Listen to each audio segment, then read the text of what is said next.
Before you do that, Daryl, we haven't yet approved the minutes for October 5. Oh, okay. The statute says that minutes need to be approved within 3 weeks, 21 days of the meeting. Okay. We're at 4 weeks, so we're in violation of MCA.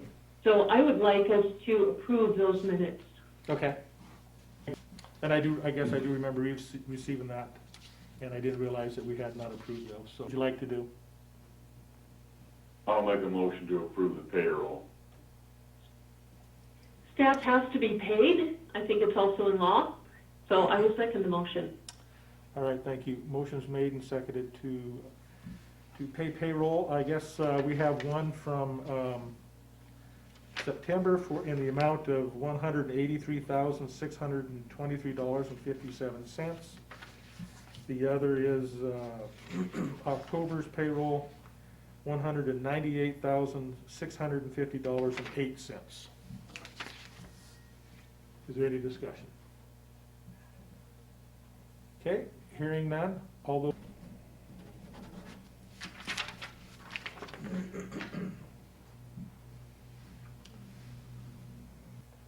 I guess we will move on to our public hearing. So I will close this regular commissioners meeting, open a public hearing, and Debbie Kelly, Finance Officer, to present final budget amendments for fiscal year 19 and 20. Budget amendment for fiscal year 1920.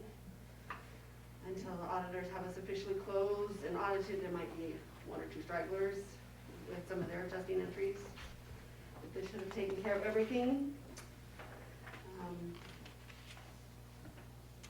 The summary sheet lists each fund, and if there is an increase in expenditure or revenue or a decrease. And the resolution takes the net of those 2 increases, decreases to come up with the totals. So if a revenue increase was more, then the net revenue increased overall the expenditures, or vice versa for the expenditures. There was a net increase, $843,154.89, and a net decrease of $125. And then whether it was a mid-year grant for some of them, with all the COVID, CARES reimbursements, grants, the silos parking lot, off the top of my head, any negative cash balances, reimbursements that were received to cover those, all notated on the summary sheet that was attached to the resolution. Okay. The resolution just gives the net, not much explanation. Great. I didn't have any questions. Do you guys have any questions for Debbie? Oh, I don't have any, no. Okay. Laura, did you have any questions? No, and this is public comment, right? Because we're in the public hearing. Yes. Okay, I guess I just didn't hear that. Okay. No, I wouldn't for public. Okay. I guess I'll read the first portion of the resolution. So it's FY 1920 expenditure and revenue budget amendments.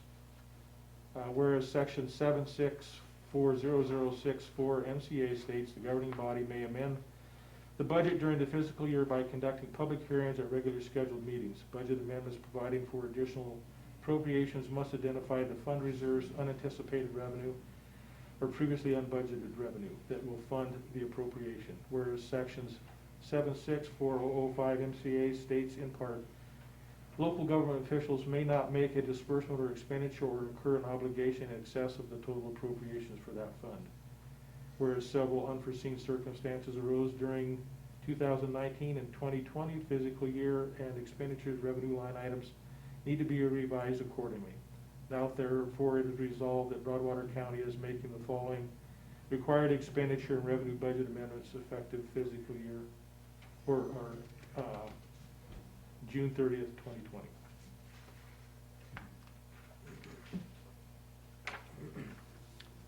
Is there any public comment? Any public comment? Okay. I guess hearing none, we will close the public hearing and open our regular commissioners meeting to adopt the resolution approving final budget amendments for FY 19 and 20. Commissioners, do you have any comment? I have none. I do. Debbie, I know how much time and work goes into putting together the budget amendments, so I want to thank you for your professional work on that. I am going to recuse myself just because I didn't get to participate in the budget, but it does not reflect whatsoever on the quality of your work putting together the amendment. Okay. Next on our agenda is to initiate request for qualifications process for the Silos Recreation Area Management. Laura, would you like to talk about that, please? Sure. This has been in the works now for well over a year. And at some point we need to actually get out there and get it done. So in the interest of that, getting it done, I reached out to a number of professionals and came up with a request for qualification and a request for proposal. According to previous contracts we've sent out, or not contracts, but solicitations, the requirement is 21 days. I think we should stick with that. And we of course have some homework to do in the interim, but in 3 weeks we should be able to put out a solicitation that was emailed too, so this should be available for everybody. But we were able to put together, or we should be able to put together a solicitation for anyone who would be, one, qualified, and through the request for qualifications that can show us and explain what their qualifications are, and then request for proposal. And there's several different areas where they would address to us how they plan, how they propose to manage the Silos Recreation Area. So the RFQ and RFP has the date that this would be due back, the requirement that the manager have $1 million in liability insurance of their own, and where they would return that back to. The request for qualification asks for specifically grant writing experience, experience building consensus and partnerships, reporting experience, and strong written and verbal communication skills and problem-solving skills. And then the RFP portion would solicit information, specifically provide an overview, goals, both long-term and short-term, and the scope of work, essentially as SWOT. And then they would have to explain what their proposal is for funding the Silos Recreation Fund, ongoing maintenance and major repairs, to garbage collection, recycling, and transport of that refuse to the transfer station, grounds maintenance, which includes potentially grass mowing, weed eating and spraying, campsite care, which would be fire pits, table sites, gazebo upkeep and cleaning, daily dock pulling and pushing, parking lots, cleaning and clearing of gravel at the boat launch. Next, dock maintenance and repairs, then bathrooms, stocking, cleaning, personnel, then gazebo maintenance, pressure washing, cleaning before and after rentals, and those start February 1. Administration, reservation system for gazebo rentals, dock rentals, campsites and collection of boat launch fee, which is new, seasonal and daily use, advertising, promoting of the SRA, which is the Silos Recreation Area. Next, the campground hosts or hosts, other personnel that's needed, And then customer service, the plan for a central location for on-site presence and the hours of operation proposed. And finally, all areas above must include annual cost estimate. So that's the proposal, and if we got it out today, we could make the due date 3 weeks from tomorrow, give an extra day.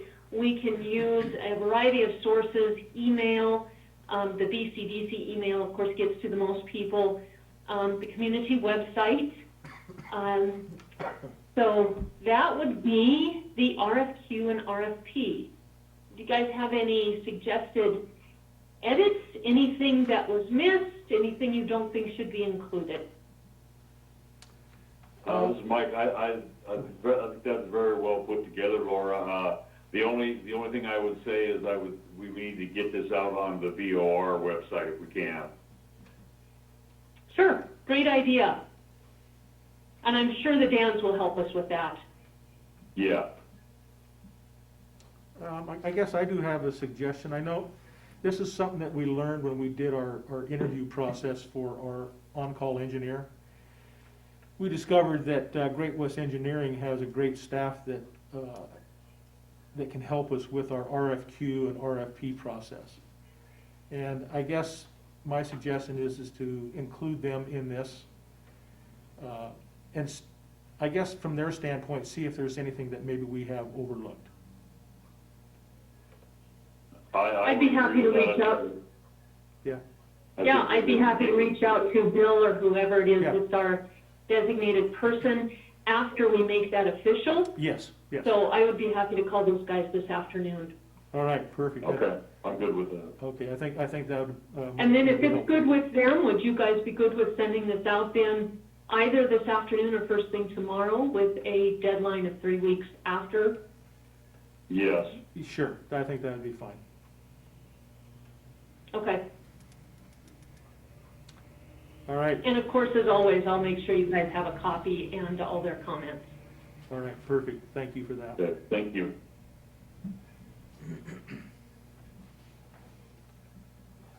So the other thing with this is we do have the financials from the Silos Recreation Area. They are on the table in the commission office going back to 2011. In 2013, there was a computer glitch and we lost the financials for that year, but we have all the others. So that 1 year should not derail our moving forward with this.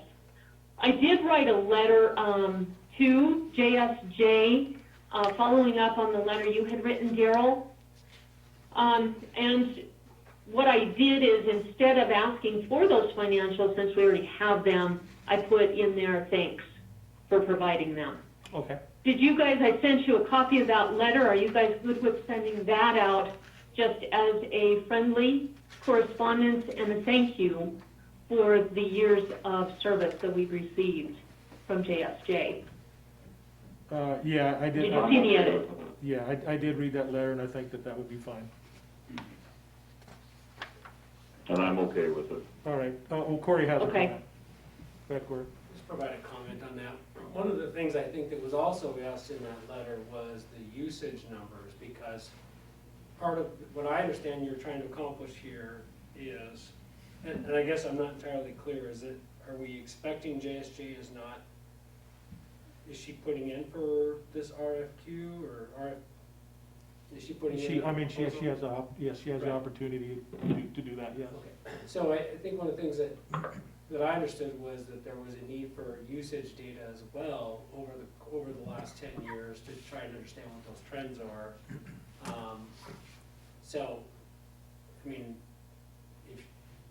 I think it would be good to have whatever data we can from JSJ and not just cut that off and rescind that request.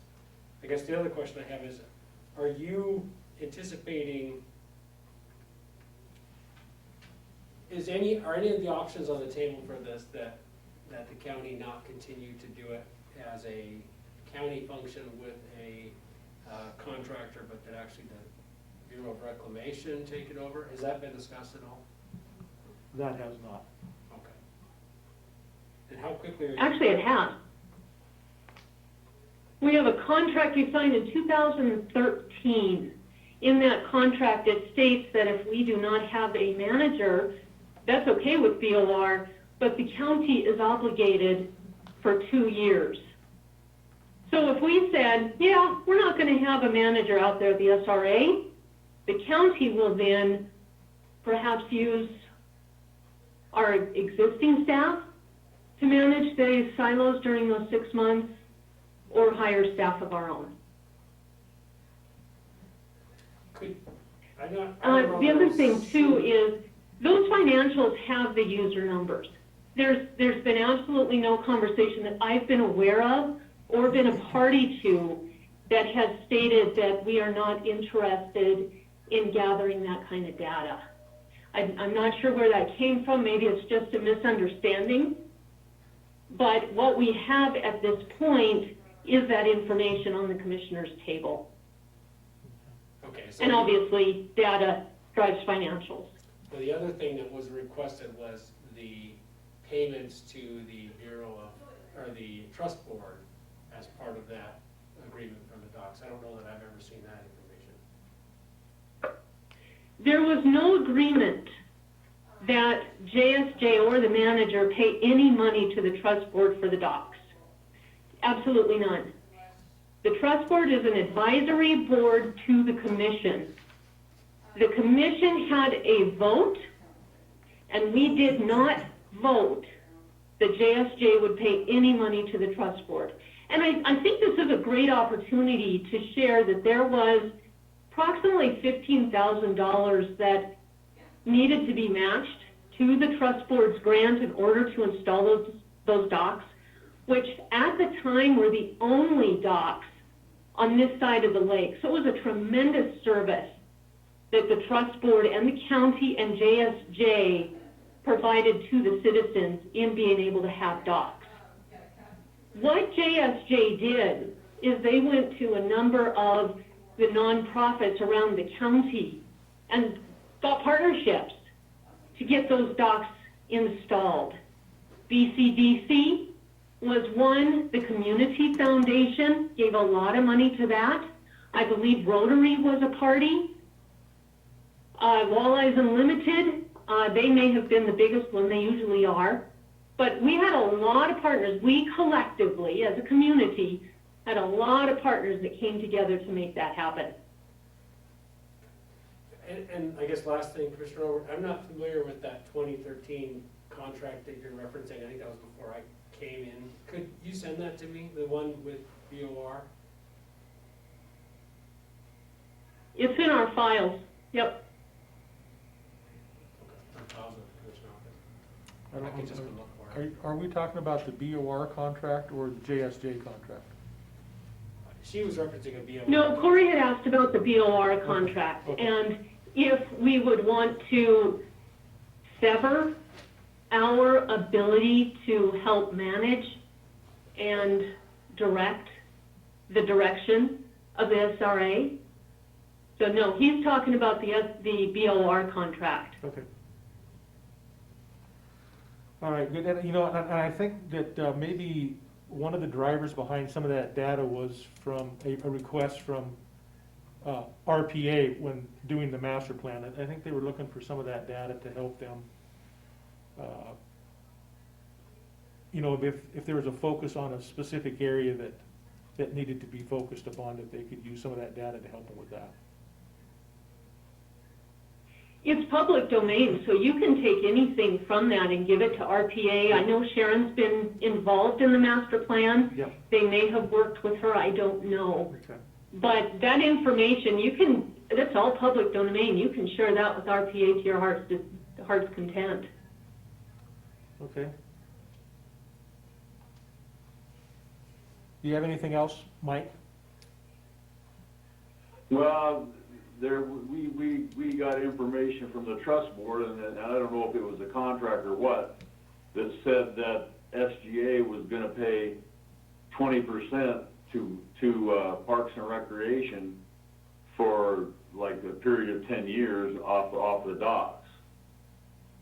I don't know if that payment, I know that Sharon made one payment of $10,000, but off of last year it would be about $5,000. I don't really I remember looking at like 5,000 a year.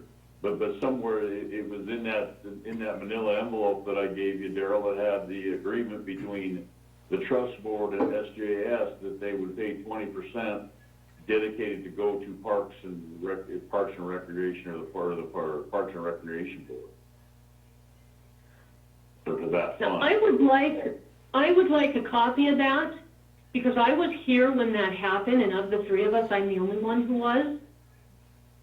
The trust board has absolutely, and we had a closed door about this, the trust board has absolutely no authority to be making deals, exchanges for money with any of the county's contractors, including our manager of the SRA. Yes, it was a request that the trust board had, but it was not supported by the commission. Before upholding a desire that the trust board had, the commission needs to review the minutes of the commission meeting at the time in which that was not supported. We maintain 10% across the board. Now, we are agreeing today to send out a solicitation for RFQs and RFPs. At that point, if somebody wants to suggest that they want to pay 20, 30, 50, 90% from the docks, they're welcome to do that.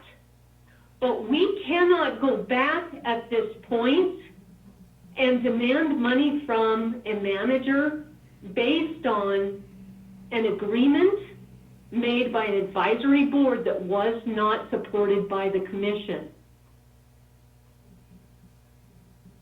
Okay. I think that should be part of our request for proposal. I mean, we own the docks. We get hit for a ton of maintenance on them every year. And we're, so I would think that even a 10% to Parks and Recreation would be reasonable to put that in the RFP and the RFP. Why would it go, and I'm not opposed to it going to Parks and Recreation. However, if we're talking about repair to the docks and money being put into the Silos Fund, why would we be diverting from the Silos Recreation Fund and sending that instead to the Rec Board? And we do collect 10% on the docks. We just don't collect the 20%. And I don't know that we want to put that into the RFP. Okay.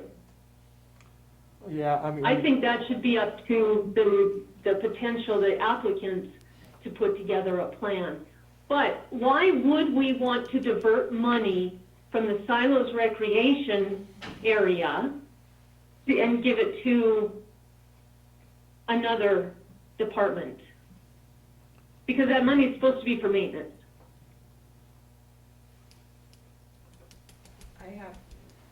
Yeah, I see your point there. Okay, so I think. I think that was made with the trust board that, I mean, if I was on the trust board, my intent would be that money comes to the trust board and then it goes to Parks and Recreation, because the Parks and Recreation is part of the recreation and it has no way to fund itself, whereas we have a viable income source off of the docks to supplement our Parks and Recreation, which is actually that's what it should be part of. The Silos Recreation area should really be under Parks and Recreation. No, unfortunately, this is really complicated and really hard to do over the phone, but they are separate, and there's reasons for that. It's in the contract. I am not an expert on it, but this is something we've been going through since my first day as a commissioner. So I've been immersed in this for 12 years. The Parks and Recreation Board is separate of the silos, and it has to be. The Parks and Recreation Board earns their money from subdivisions. When a subdivider creates a subdivision and opts to give money in lieu of land to the parks requirement for that subdivision, that money goes into the Parks and Recreation Board, and it is for recreation services throughout the county. The Silos Sinking Fund, or the Silos Fund, is specifically for ongoing maintenance and major projects at the silos specifically. That money cannot be used in Winston or in Raidersburg or even in Townsend. It is specifically earmarked for the silos, for ongoing maintenance. The manager, until recently, was never required before to be responsible financially for all the maintenance. And you'll see in that file all the maintenance that JSJ has paid for specifically with those docks. That's one of the things we need to address in the next 3 weeks when we go through the contract and update that. Yeah, I get that. And then I see us negotiating with whoever puts in the RFP that rises to the top. But the two are separate. What the trust board wanted to do was not allowed, and that's one of the reasons that the commission back then said no. And again, I'm going to take you back to our closed door meeting with the trust board. There were a number of things that they were doing that were not okay.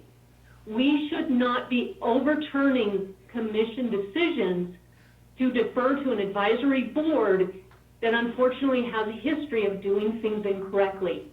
The $10,000 that you mentioned, that wasn't a payment because of the docks from JSJ. That was the result of a one-on-one meeting between Sharon Walker and Steve McCullough, in which the agreement was, if you stop hitting me in public the way you are and going after the JSJ business, then I will give you the $10,000. This is a lawsuit that I'm not actually counsel of record on, so I'm not appearing in court on this case, but I have to kind of manage litigation and costs. So this is the case of Broadwater reporter versus Broadwater County and the sheriff. Our counsel at this point is Peter Simon, representing the county and the sheriff. There's been some additional complicating issues in the case. Commissioner Obert's joined it as a defendant intervener. And I guess information I've received from Mr. Simon is that it's gotten a little complicated in that there's additional claims for attorney's fees, and the case is apparently growing beyond what Mr. Simon feels that as a single practitioner he's able to accomplish. He's requested co-counsel. Elizabeth Lund of the Berg Lilly firm in Bozeman has represented the county in the past. She represented the county on a federal lawsuit in which Durwood Osterhout, who is a criminal defendant, sued the county. She's a very, very good litigator. Her firm has specialized in these specific issues and has been involved in some of these cases before. She's confirmed she doesn't have a conflict of interest, so she's able to join immediately. So actually, I don't know the answer to this, but I believe Mr. Simon expects that she's actually going to take over as lead counsel. So what I provided to the court or to the commission is just the authorization for, and there's a typo there. It shouldn't say prosecutorial assistance. Apologize for that.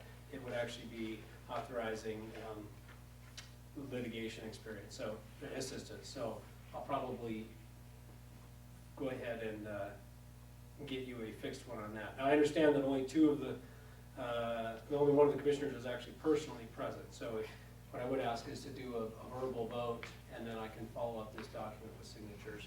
But this would basically just be authorizing Lila Lund and her firm to join for the civil lawsuit.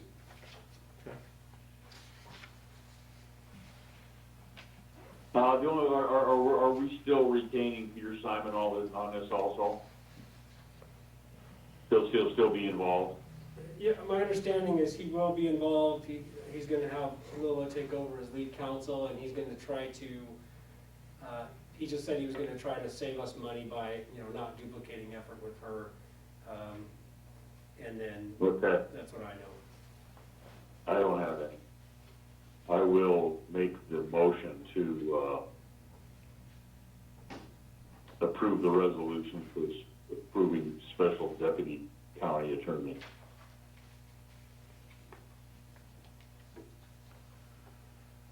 Okay, I will I'm recusing myself, so I will not. second the motion. Yep, okay.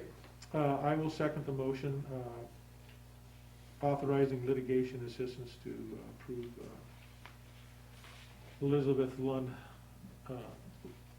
of Berg and Lilly to help in this lawsuit.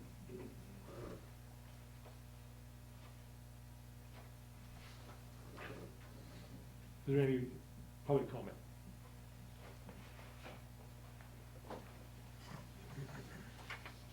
Thank you, Mr. Chairman. Jim Ravenel, Conservative News from Montana. With this, certainly has, I guess you could say, morphed into a different scenario that everyone expected when this was first opened under the color of law. The whole aspect of the freedom of the press to have access to things that are covered under Montana law, under Title 45, as well as other segments of our Montana laws, Title 7, etc. It is just kind of amazing that we're continuing to move forward with this in this manner, considering the law is clear and practice has been very well documented across Montana. So I guess I just ask that, in the interest of not only the press that has been working to try to get the information and the truth to the people, that the commission move forward expediently as possible. And I think Mr. Swanson and made the comment that, you know, trying to make sure that there is no duplication here is merited and very well thought out and considered.